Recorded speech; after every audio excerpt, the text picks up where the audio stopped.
एक अनमोल सीख। एक बार एक वैज्ञानिक ने एक टिंडे को पकड़ा और उसे अपनी आवाज पर छलांग लगाना सिखाया। वैज्ञानिक टिंडे से कहता कूदो। टिंडा उसकी आवाज सुनते ही जोर से छलांग लगा देता। अब वह वैज्ञानिक था तो प्रयोग करना बनता ही था। उन्होंने टिंडे की छलांग पर प्रयोग किया। वैज्ञानिक ने उसकी एक टांग तोड़ दी और फिर बोला कूदो। अब टिंडे की छलांग की दूरी कम हो गई।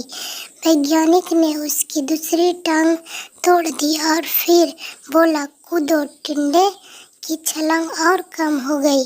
अब तोड़ी गई उसकी तीसरी टांग, फिर छलांग की दूरी और कम हो गई।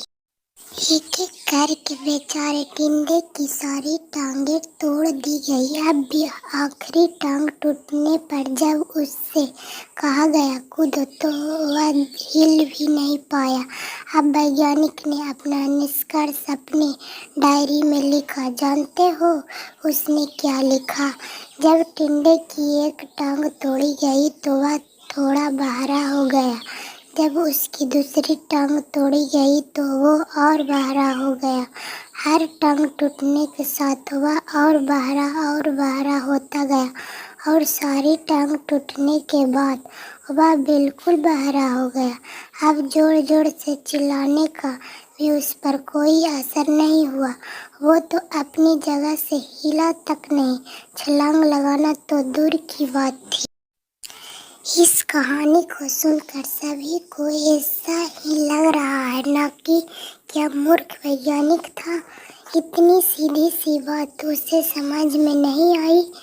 या कुछ लोग ये भी सोच रहे होंगे कि ये तो किसी बच्चे को भी पता है कि टिंडे की छलांग उसके टांग टूटने की वजह से कम होती जा रही थी, ना कि वह बहरा हो गया था। दोस्तों, हम सभी जीवन में कई बार ऐसे ही मूर्ख बन जाते हैं।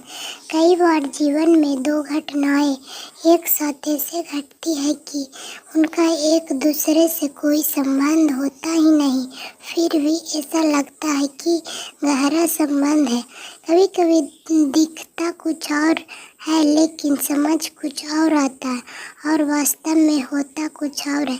इसलिए अगर पछताना नहीं है तो जीवन में जल्दबाजी में कोई निर्णय ना ले। हमेशा समझ बूझ कर इस्तेमाल करें, सावधानी बरतें, नतीजे सोच विचार कर ही निकालें।